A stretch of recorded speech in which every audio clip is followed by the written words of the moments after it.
Dada. Dada. Some words seize the imagination and draw you in, inviting you to delve deeper. For me, Dada is just one of those words. An idea, a call to arms, and a way of thinking. Okay, ready. Here we go.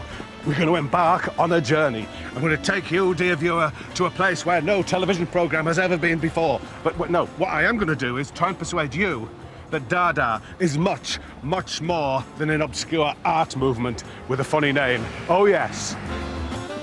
100 years ago, in the midst of a nonsensical war, Dada made an art out of the absurd. Mocking politicians, satirizing the media, and ridiculing centuries of culture, Dada created a new way of looking at the world. Sometimes shocking, often anarchic, and always difficult to define. Its legacy would span a century. Dada's tentacles have spread right across our culture. From punk to the Pythons, and from Damien Hirst to David Bowie. The world has gone gaga for Dada. Do you want me to shout Dada now? No. Everybody's heard of Dada, but no one seems to know exactly what it is. Dada takes delight in contradiction. So, to help me pin it down, I've enlisted the help of a few friends. Dada! Dada! Da! And, with their assistance, I'll be recreating some Dada performances. Destroying some artworks. And pulling some mischievous stunts. There's my Dadaist act for the day. And all of this to establish why, out of all the isms, movements and manifestos of the 20th century, it was the Dadaists who proved the most important, giving birth not only to a lot of modern art, but also shaping comedy, music and political protest.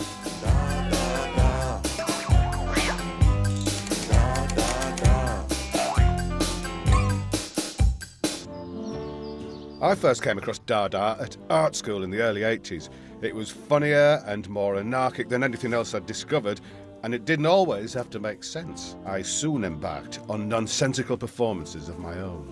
I did a performance called Orchestral, where I dropped potatoes from out of a cardboard box. I was in a band that had no name, but we smelt of curry.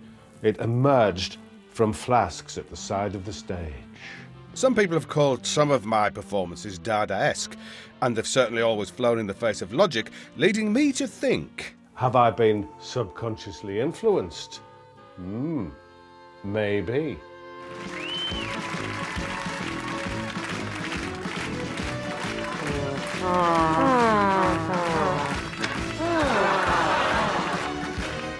But where did all this Dadaism begin? Was ist Dada? Qui est Dada? What is Dada? Dada, a word chosen at random from a French-German dictionary. Yes, in Romanian. A hobby horse in French. Whatever the case, it all began 100 years ago in an unlikely place. It wasn't in Berlin, or Paris, or any of your usual hotbeds of bohemian outrage. No. The first artists to scare the hell out of the establishment launched their revolution here, in, of all places, Zurich.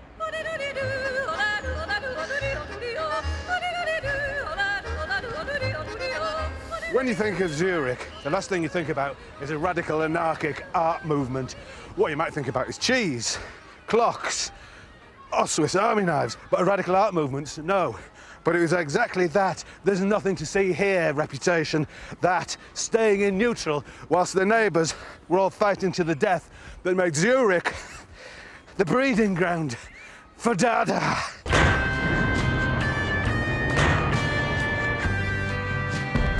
In 1916, Europe was tearing itself apart. And some wanted no further part in the madness and destruction they saw around them. Amidst the violence and upheaval of the First World War, artists, poets and free thinkers from both sides of the conflict gathered here in Zurich to avoid the horrors of the battlefront. It was a city of exiles, and among them, a group of unlikely revolutionaries formed a bizarre protest movement, Dada. In a world where governments created carnage and the normal order had become nonsensical, the Dadaists felt the only appropriate artistic response was to be truly and deliberately absurd. And like all the best world-changing movements, Dada began here in a dirty, dingy underground drinking hole.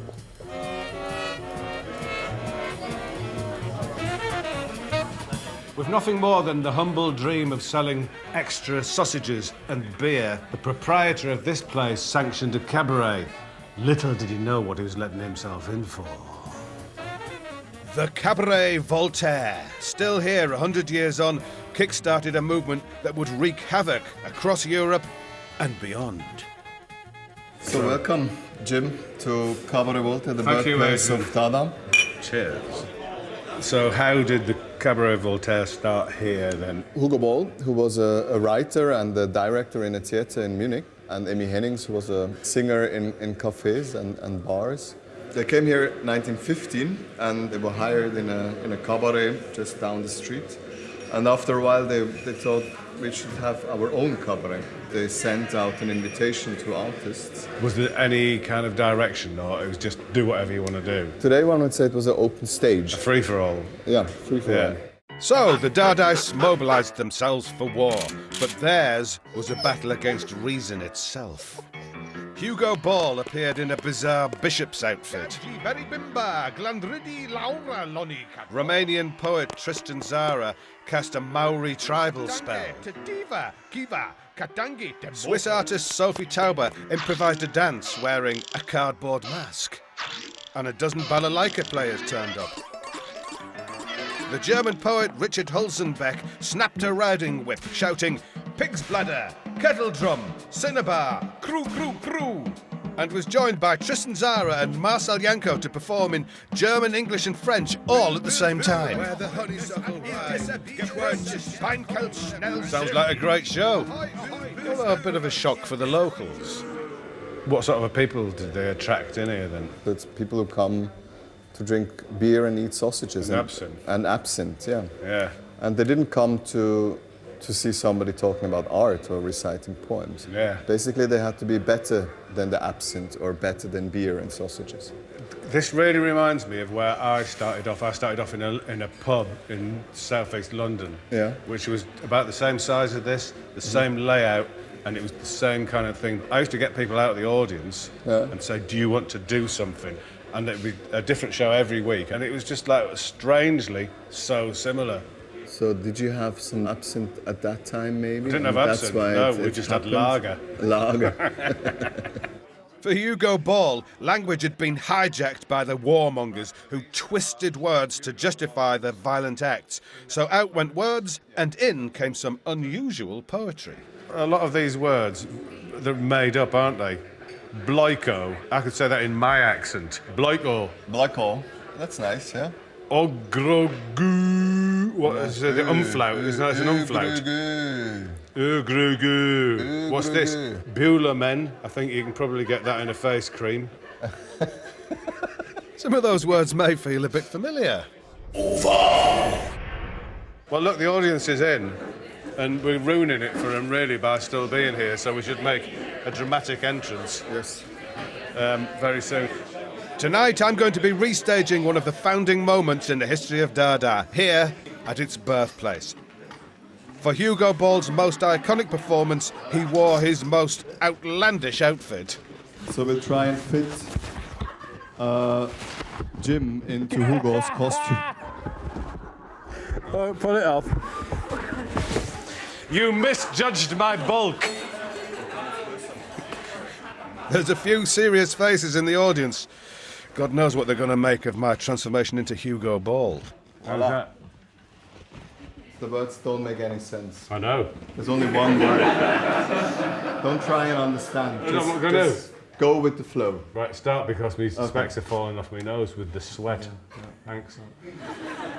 Gaji beri bimba gladrili alon gadori. Gajamatofun I simsalabim glia volonai Elefantolim brussola bulomen trompata Veloda banda fallo purza mai lenga dotor I'm getting lost. Gaga di bumbalo, gajamen, gaga di bling blong, gaga blong.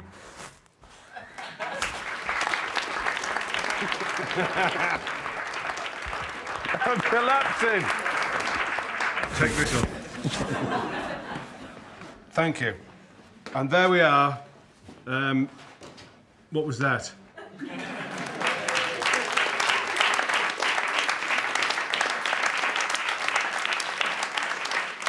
His outfit was ridiculous. Yeah. I'm not knocking it at all. Okay. Oh, I'm right on it. If he's there doing his poetry in his magic bishop's costume, he's already got a congregation, so he's begun a religion. Yeah. And so that's why all these people come here, like pilgrimage. And what a great shrine. What a fantastic place. If you're going to have a religion, I'm going to be in here. Yeah. Hugo Ball wrote that everyone has been seized by an indefinable intoxication. The little cabaret is about to come apart at the seams and is getting to be a playground for crazy emotions. You following me? Just 5 months after it opened, the cabaret closed. But Dada was just beginning. In July 1916, Hugo Ball delivered the first in a series of speeches announcing the Dada manifestos. These speeches parodied the more grandiose written manifestos of the time. Dada is a new tendency in art. How does one achieve eternal bliss? By saying Dada. How does one become famous? By saying Dada. A line of poetry is a chance to get rid of all the filth that clings to this accursed language.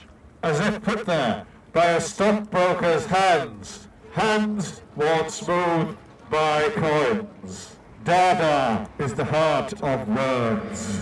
So what were they doing? Let's say with the poetry, the meaningless, pointless, senseless words within the poetry. Was it a reaction against the meaningless, senseless, pointless war that was surrounding them? Or were they just trying out something new and having fun with it? I don't know. Do you know? In neighbouring Germany, life was becoming increasingly desperate as the war drew to a close. And nowhere was this more so than in Berlin.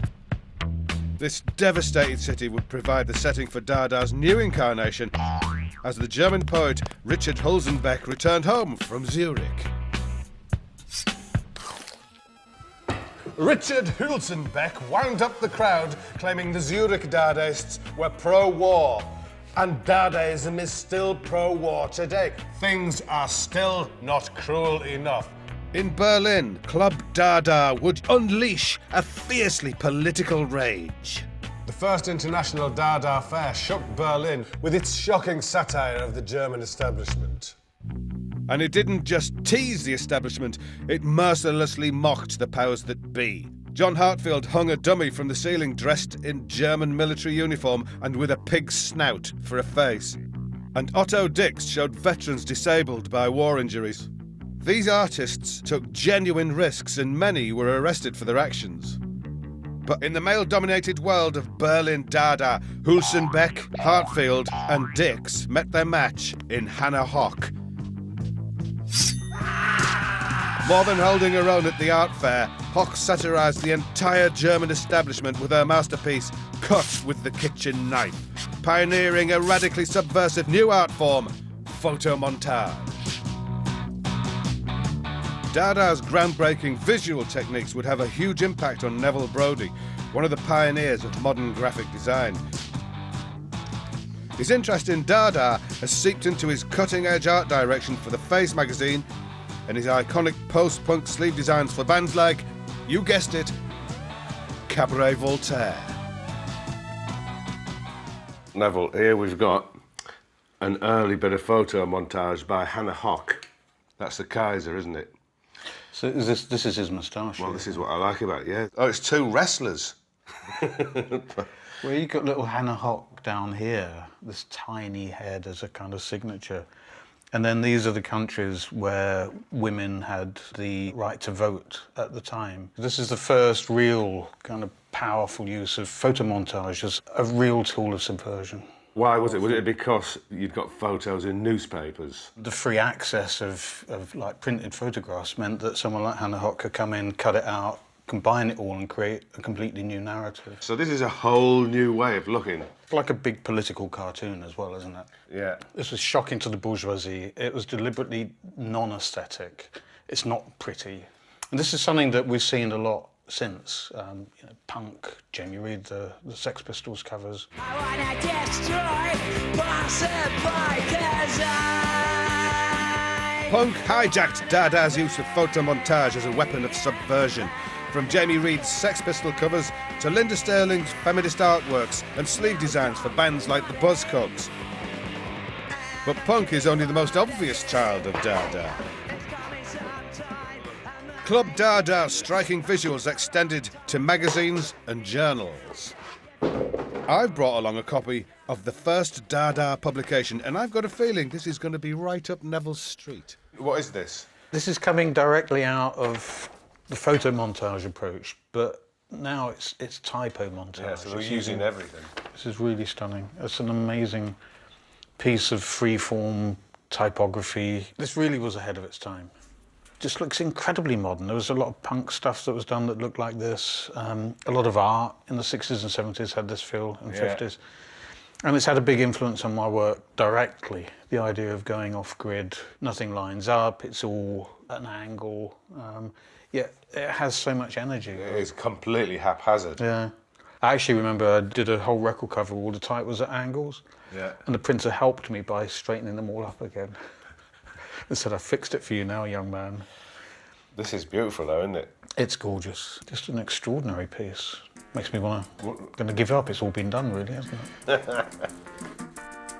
A lot of today's generation of graphic designers think they're nicking ideas from Neville Brody, but what they don't realise is that some of the freshest looking magazine layouts date back to Dada. While Hannah Hock and others were busy setting the agenda for 20th century culture, one lone wolf managed to grab all of the world's media attention. Architect Johannes Baader was in his own Dada universe. He called himself Super Dada, or Dada Chief, and announced himself as President of the Earth. No ego problems there then. On April Fool's Day, he warned a district of Berlin that Dada forces were on their way, and 2,000 people were there to fend off the Dada invasion. When the time came, he wrote his own obituary but announced his resurrection the following day. Richard Hulsenbeck warned, "Watch out for Baader, who has nothing to do with our thoughts. He has compromised Dada in Berlin to such an extent with his idiocies that I can't even get a small item into the press."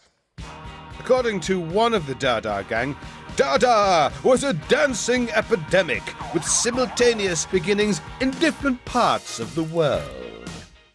In Zurich, Dada had taken a hammer to language. In Berlin, it attacked the political establishment. And now, in New York, Dada took aim at art itself.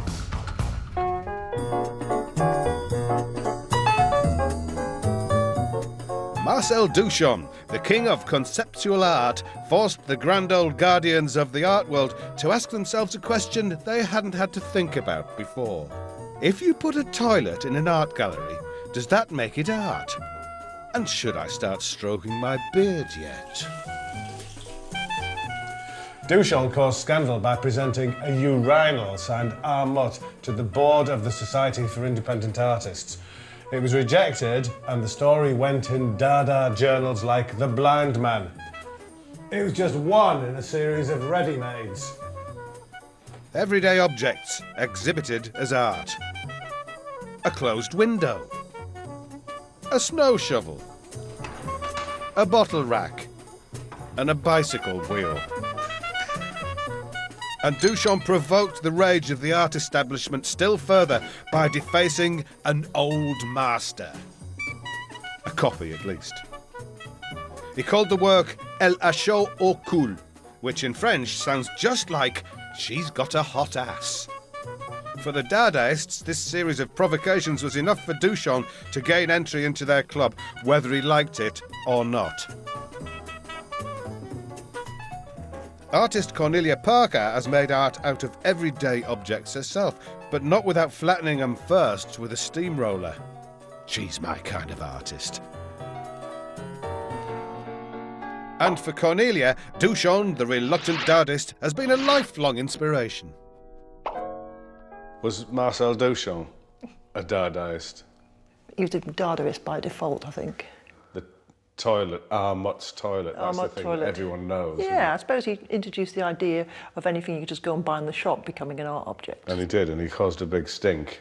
He did. The idea of putting that into a salon where you're supposed to put accepted work seemed to be what it was all about, really, more than the object itself. A lot of things just started with him because he was just up for anything. Duchamp sort of opened up this seam, you know, in kind of art that was kind of, you know, everything was quite stable and quite progressing nicely, but he just kind of created this big fissure, you know, this fault line that allowed other people just to be completely maverick. Duchamp's idea for the ready-made has inspired generations of artists since, and at the time inspired a collaboration with artist and photographer Man Ray. This is a fantastic photograph by Man Ray of Duchamp's half-finished sculpture, which was called the large glass. He was allowing dust to accumulate on it because he wanted to incorporate the dust into the piece. And I think he left a note for the cleaner because he had a cleaning lady saying, you know, don't touch dust breeding.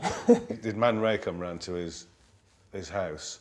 And then Marcel said, hey, you have a look at this. Look at all this dust I'm breeding here. And he said, well, let's take a picture of it, shall I? I'm sure it's something like that.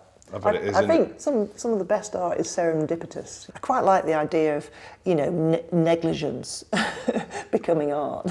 Yeah. And have you been influenced by Dada? I'm very influenced by Duchamp. I think he's most probably had to pick one artist to say that he's had the most influence on me. Yeah. Dada managed to be really infantile and outrageous, but at the same time made people think about things afresh. I'm off with Cornelia to stage our own Dada intervention. It'll pay tribute to both the politics of Club Dada in Berlin and the irreverence of New York Dada. It's taking us to Bond Street, where war leaders Churchill and Roosevelt hold court.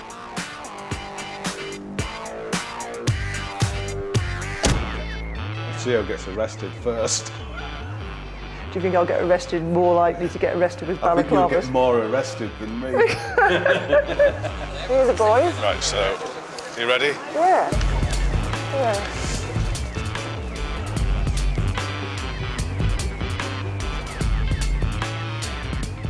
There's my Dadaist act for the day. That's great, don't you think? Yeah. It's pretty menacing. Well, should we leave them on for a couple of minutes, see what people think? I think Cornelia's gone for politico Dada. She's made them into terrorists. And the police don't seem to have noticed yet. Right, now it's my turn to give these old geezers a 21st century facelift. I'm thinking absurdo Dada is more my style. I should bring him down to scale. There. That's great, I love it. Whose knee do you want, darling? I think I'll go on here. What does it mean then? What have do you we mean? done? What have we done? I mean, this is almost, it's 100 years after Dadaism, so this is... Is it a student prank? I think it's a student It kind prank. of feels like it. It is a student prank, isn't it?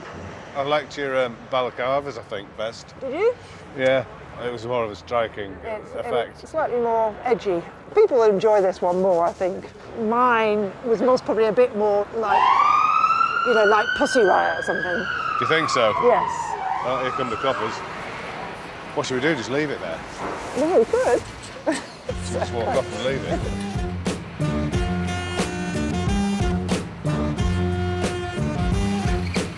suppose there's a whole legacy of Dada means that people have been defacing statues for a long time, haven't they? So usually the traffic cone is the favourite one. Now you've got Banksy. It's not just being cheap. No. No, it's a bit more, I don't know, it came out of a more political time, didn't it? For some reason I always thought Dadaism was a little less benign than surrealism. Well, that's its brilliance for me.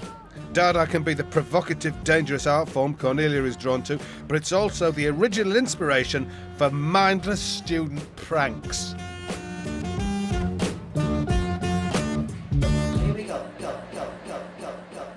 Back in Zurich, Tristan Tzara, who we last saw casting a tribal spell at the Cabaret Voltaire, was taking Dada in a radical new direction. With new publications springing up by the second, Dada's next target was the world of mass communication. Tzara planned to trick the papers with a fake press release. Tzara was using Dada's subversive energy to mock the new media culture.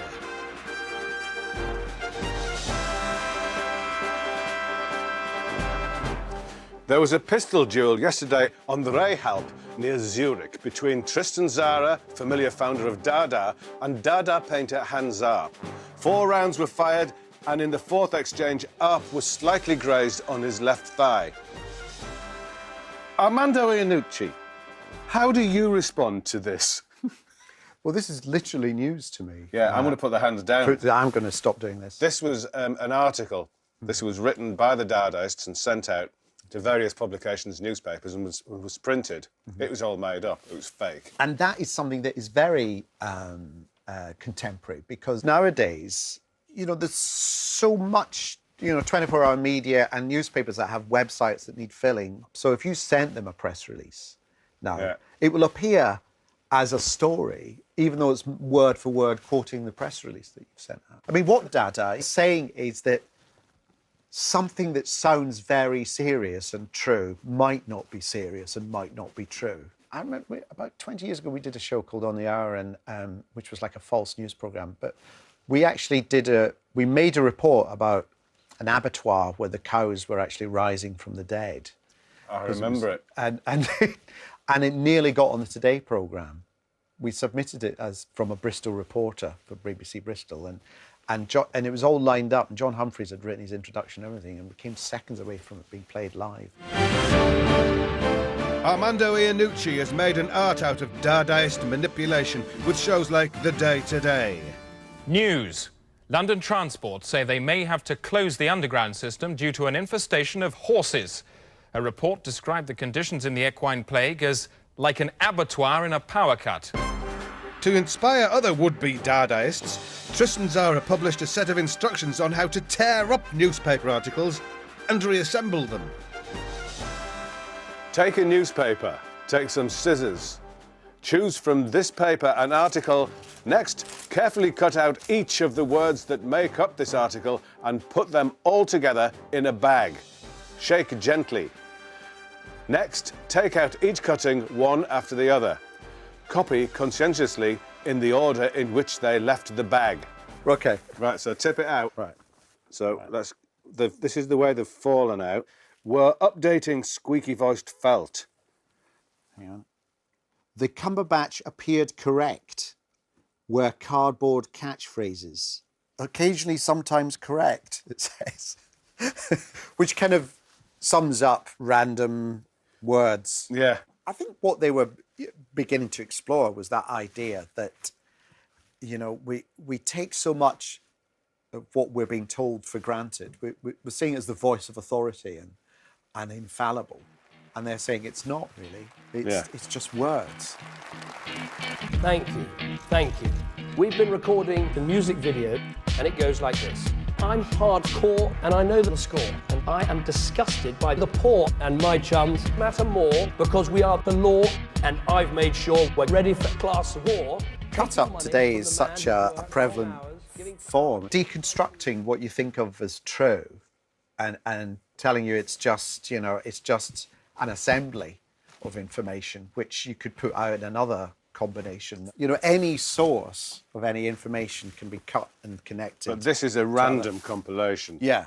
That's the difference. I think isn't it? what's happening now is people are trying to do something more coherent with it. So this is Tristan Zara's unpatented idea, but it's led to fridge magnet poetry. Fridge magnet poetry, and it's led to the whole of the internet, which consists mostly of people cutting up bits of film and television. The idea that we can all re-edit. One day this is how all programmes will be made. You know? That's great, thank you.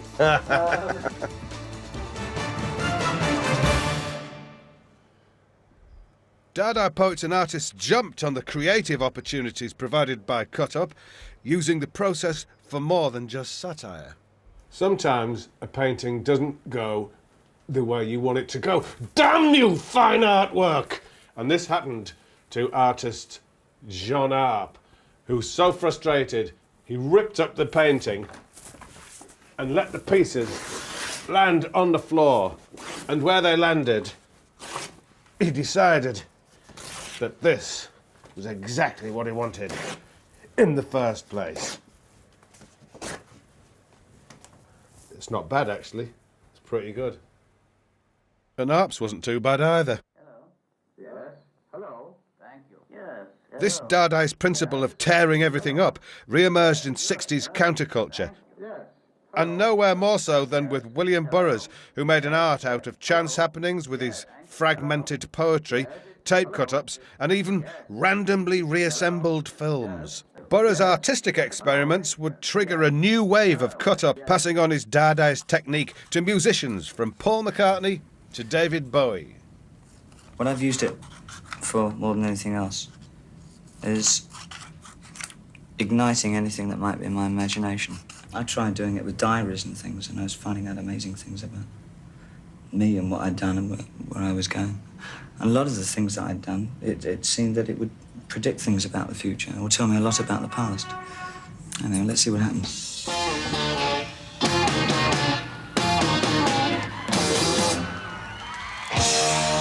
I'm an alligator.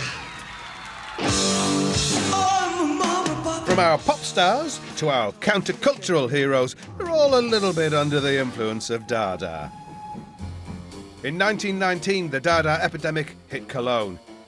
Each time it spread, Dada mutated and evolved. Zurich Dada had introduced absurdist nonsense. Berlin Dada had targeted the political establishment, and New York Dadaists had sent up the art world. Now, in Cologne, it was all about shock for shock's sake. A Cologne publication called the Berlin Dadaists Counterfeits of Dada for the strongly held beliefs. It claims they can neither shit nor pee without ideology.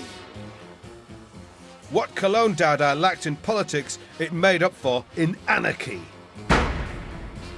The Dada Early Spring Exhibition incensed audiences with an entrance via a public urinal of a beer hall, and on the way in, the public was showered with obscenities. Audiences were so incensed that they destroyed artworks in fits of rage. And Max Ernst, the leader of Cologne Dada, actively encouraged this destruction, displaying a sculpture with an axe attached. The police said, "Enough is enough," and closed down the show.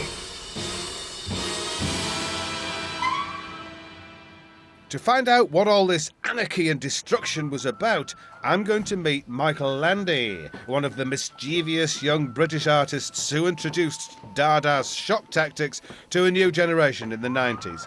Michael is best known for destroying all of his possessions in the name of art. And judging by the look of his house, he hasn't replaced many of them since.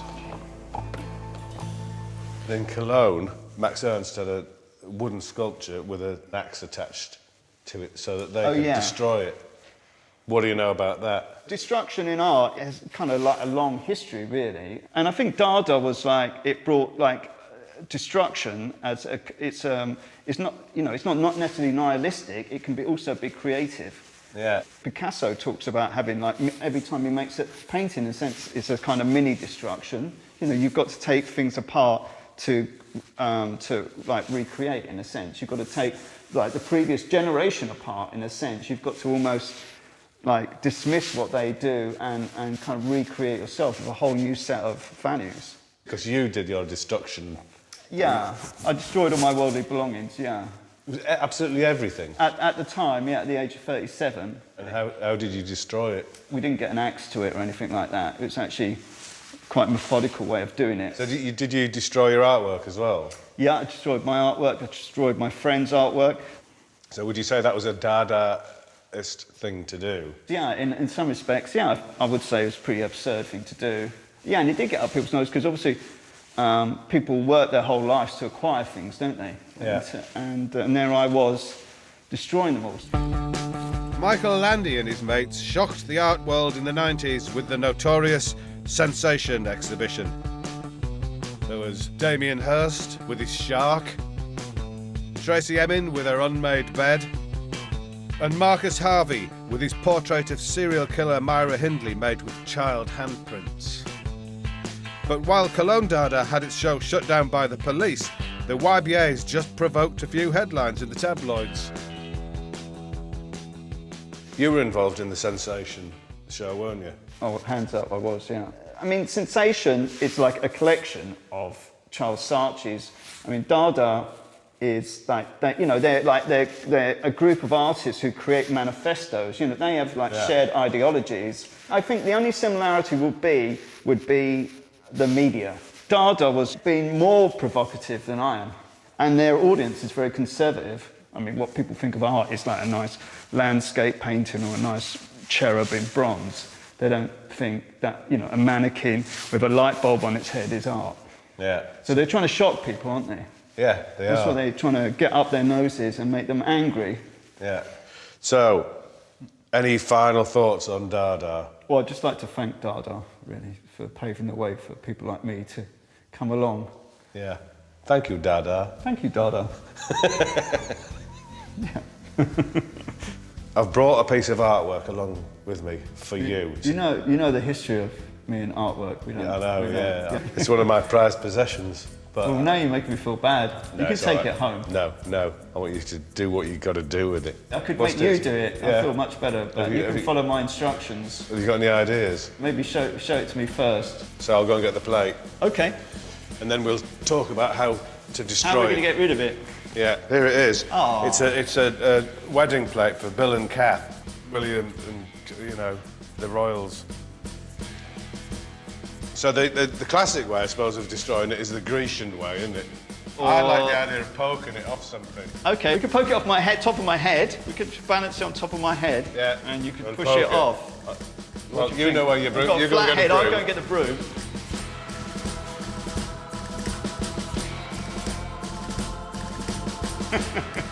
Okay, I'll try and balance it on my head. Yeah. Right, you ready?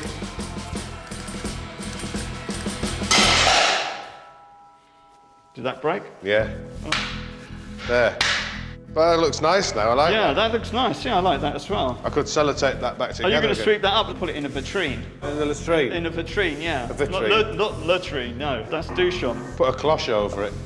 What? A cloche. Well, that's it then. When I do silly things in me comedy, it's a bit of throwaway fun. But when I do them with an esteemed young British artist, I am surely creating a piece of Dadaist performance art.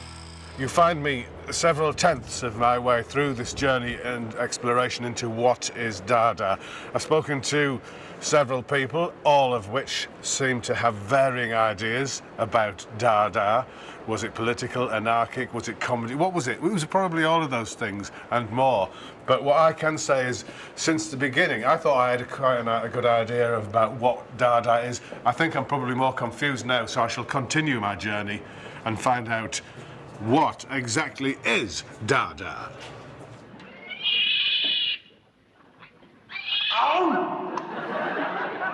To help me answer that question, I'm meeting the man who updated Dada's absurdist style for my generation.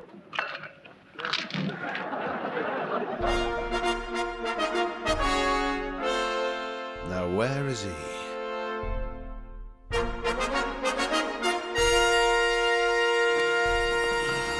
Strangers meeting in the night. I never expected to see you. No.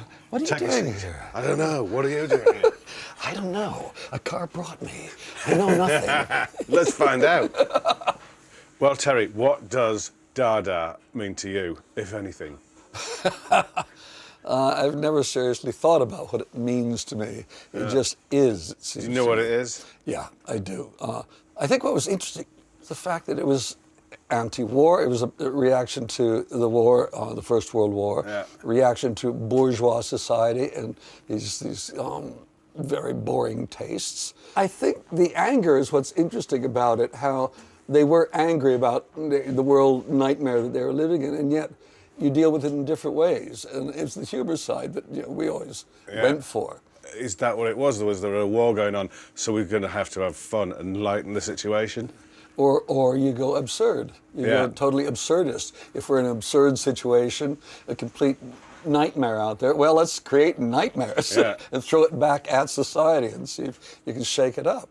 That's a really good point, because that's really what, because it was madness. Yeah. I mean, I left America because of the Vietnam War and all of that. And I realized I was more Dadaist than I realized, because completely against the war. I hated the way society was structured and behaving, and I want to make people laugh. Yeah. Ba-boom!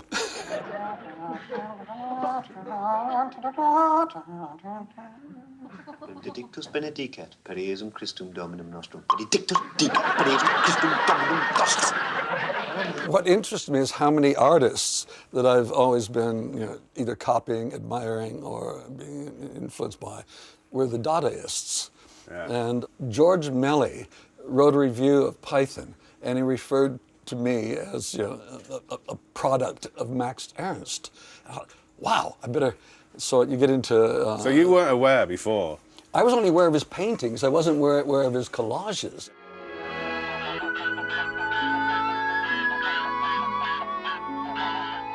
This is a film by Hans Richter, Yeah.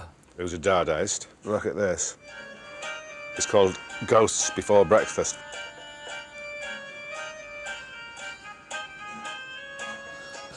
That's the silly walk. There it is, look, that's it, isn't it? Yep. No. So who saw that then? Probably nobody. Is it just a coincidence? But that's what I love about things, how coincidental things can be. Yeah. Jesus, we were just doing it. We weren't aware of what we were doing. No, there's a bubbling pot, isn't there, where Dadaists pop out like bubbles, and they're not aware that they're being called Dadaists. Yeah, I know. I think it was easier when we were doing Python, because certainly for me, coming to this country, the categories are more clear.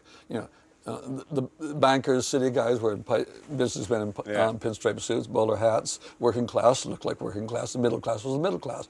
Now, I think it's harder to be Dadaist right now. Maybe it's ripe for a new uprising of Dadaism. I think it's really hard to get to grips with, because you can't find what the enemy is. You can't react against it because it's so atomized now.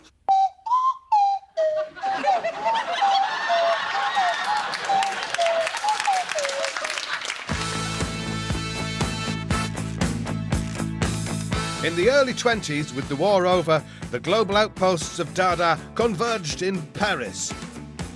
First, Tristan Tzara from Zurich, then Marcel Duchamp and Man Ray from New York. Hey, Marcel! And then Max Ernst from Cologne. A new supergroup was formed. Paris Dada offered its groupies more spectacle and more sheer silliness than anything that had gone before. It was Dada with bells on.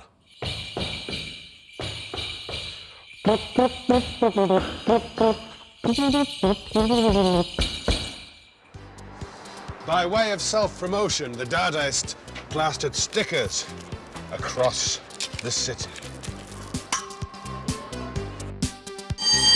John Arp read a newspaper article whilst an electric bell rose out the sound of his voice.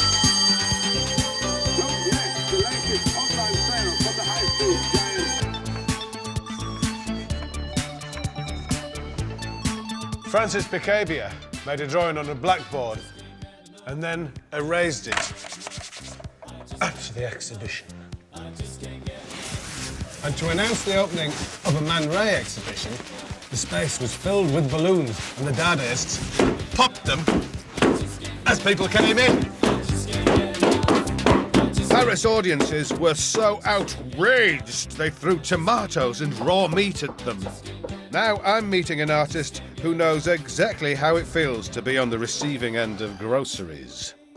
Martin Creed's Turner Prize winning show, The Lights Going On and Off, which consisted of The Lights Going On and Off, invited the question, is this art? And prompted some gallery goers to throw eggs at the wall. So this is your studio? Yeah. What shows around? Yeah, well, so there's these are paintings. Oh yeah, that's what I've heard about them. That's a bag. That's a bag. That actually says whatever. Oh yeah. There's some boxes there. Yeah. What's this? A knitting thing with the stripes getting bigger. What's it going to be? No, that is what it is. Oh, is it? This is a pair of trousers I've been working on. What are you going to do with them? Well, just wear them. Wow. That is a hat. How's it look? Looks good. Aye. What is that? It's a panda, Fiat Panda. So what about Dada? You got anything that's Dadaesque in here? I don't know, but I don't know. Maybe a lot of it is because I think it's sort of a bit stupid. Yeah. You know, and I think that's That's to me, what that's Dada what Dada is. I like being stupid. But there's political meaning, and then you've got to balance that with the daftness or the stupidness. Right, aye. Because I'd probably fall on the daft side. I would go. I think I would definitely fall You'd be on even the further. stupid side. That's right. The other end is daft, isn't it? Yeah. Yeah. Because I think it's like more, you know, it's more like life. Because life's stupid. Yeah. Like the Dadaists, Martin filled the gallery half full with balloons. His works are starting to feel rather familiar. That was your idea, wasn't it? The balloons. I didn't know about that one. Well, I know, but this is what I've been finding. The Dadaists did have a lot of ideas for the first time. Yeah, it looks like it, aye. And then you had them later. Right. I'm just wondering about it. Yeah. I mean, who knows what they were really trying to do, those people? I don't know. I don't know. No, I don't. And I don't know either. But I don't know. I don't know. I don't know. Well, there we are then. That's the answer to that, isn't it? Is there any reason behind any of your stuff? Maybe it's like trying to do what you're not supposed to do. You know, I did this film of people being sick. Yeah. And one of people shitting as well. And just because it's a taboo of our, like, of British society. And are you allowed to go into a gallery and laugh your head off?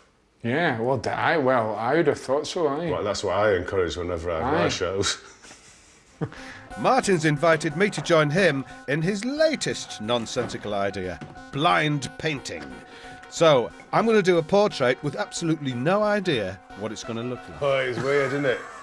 It's weird.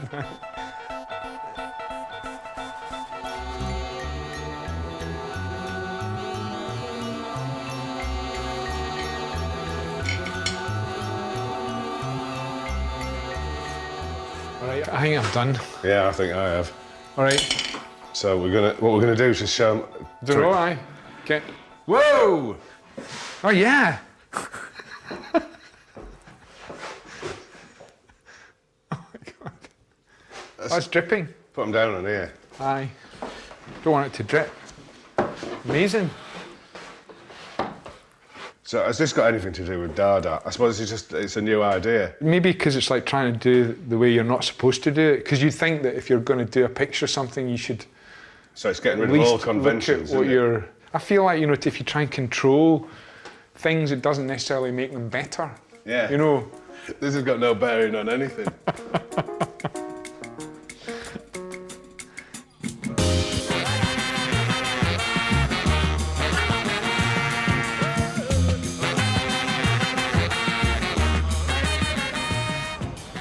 in Paris, Tristan Tzara achieved his dream by gathering together all the Dadaists to form a movement, Mouvement Dada. It was the culmination of all the nonsense of Dada, and for a brief moment, Dada was the talk of the town. But for some, like Max Ernst and Man Ray, their nonsense was wearing thin. They'd begun searching for meaning through dreams and the subconscious. Man Ray famously took a metronome, cut out an eye from a photograph, put them together and made a new work, Object to be Destroyed. I think I might have a go myself. Connect and print, is that what I do? Enter the password. Should have a little bit of light music on.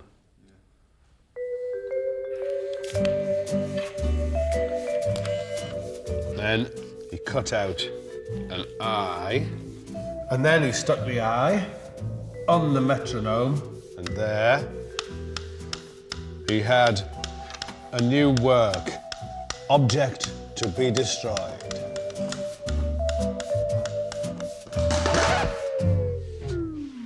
So, with all the Dadaists all going off in different directions, there was nothing holding this movement together. And what's more, egos were taking over. So, Tristan Tzara, right, he wanted to be the leader of the Dadaists. So look at me, I want to be the king of the Dadaists. In fact, they used to call him Tsar Tristan. But soon, Tzara had rivals in the Paris art world, including the French poet André Breton, and he was getting up the noses of other poets as well, like Paul Eluard.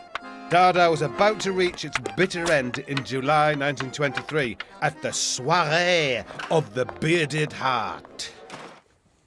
So early on in the evening, André Breton takes offence at some performer and whacks him with his cane and gets thrown out. Then a bit later on, just before Tristan Tzara's play, A Gas Heart is on. There's like a rumpus going on in the stalls. It's like, you know, then, who is it? It's Paul Eluard, the poet. He demands to see Tristan Tzara. So Tristan Tzara comes out, they have a pushing and shoving match, and then Paul Eluard lamps Tristan Tzara. He goes down. And that was it, you know, it was kind of all over by then, really. So we went off to the boozer to talk about it, and had a right old laugh. Dada had died a death. But some Dadaists, like Max Ernst and Man Ray, found another gang to join, jumping ship to André Breton's new art movement, Surrealism. But I don't know if anyone really and honestly knew what Dada was all about yet. And to be honest, neither do I. But perhaps if I look out on this historic city, take in its atmosphere, I might get a feel for Dada and finally get to grips with this contradictory movement. No, Paris didn't do much for Dadaism, and to be honest, it's not doing a lot for me either. I'm off.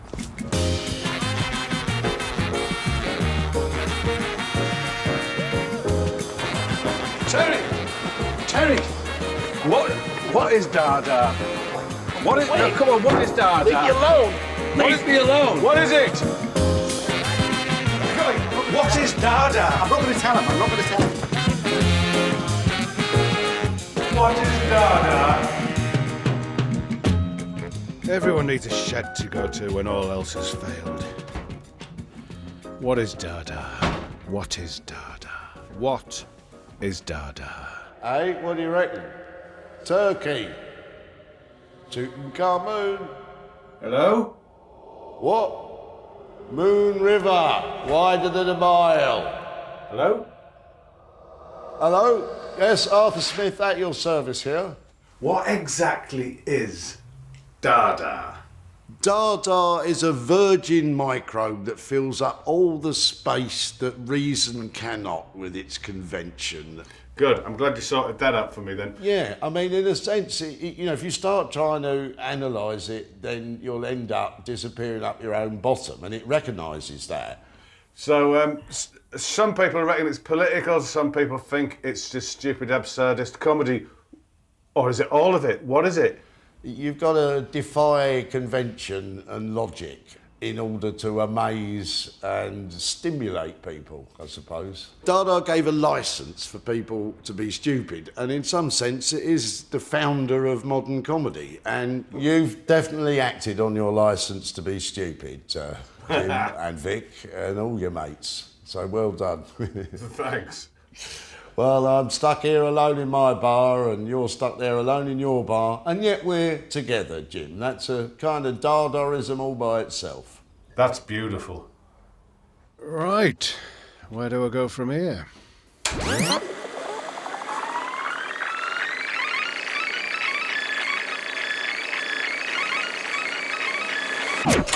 We're nearly at the end of our voyage, and have we discovered anything? Yes, I think we have. I think we know a little bit more about Dada. Do you know more about Dada? Do I know more about Dada? I do, but do you? I don't, and you do. And I think one thing that we have learned is that a bloke from the BBC, that's me, sitting on a pedestal, can't tell you what to think. They'll put it all together in the edit anyway. Dada is completely maverick. Deconstructing the serious idea about art. It's just an assembly of artists who create art that was incredibly modern. Very coincidental. Freeform. Negligence. They're a bit stupid.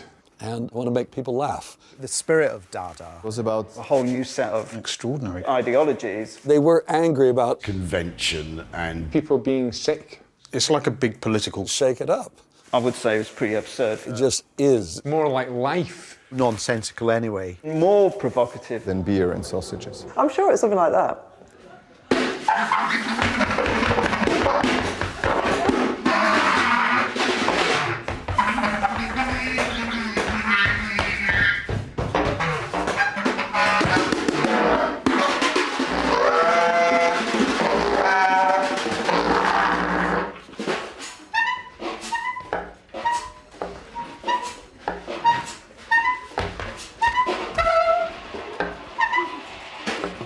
Thank you.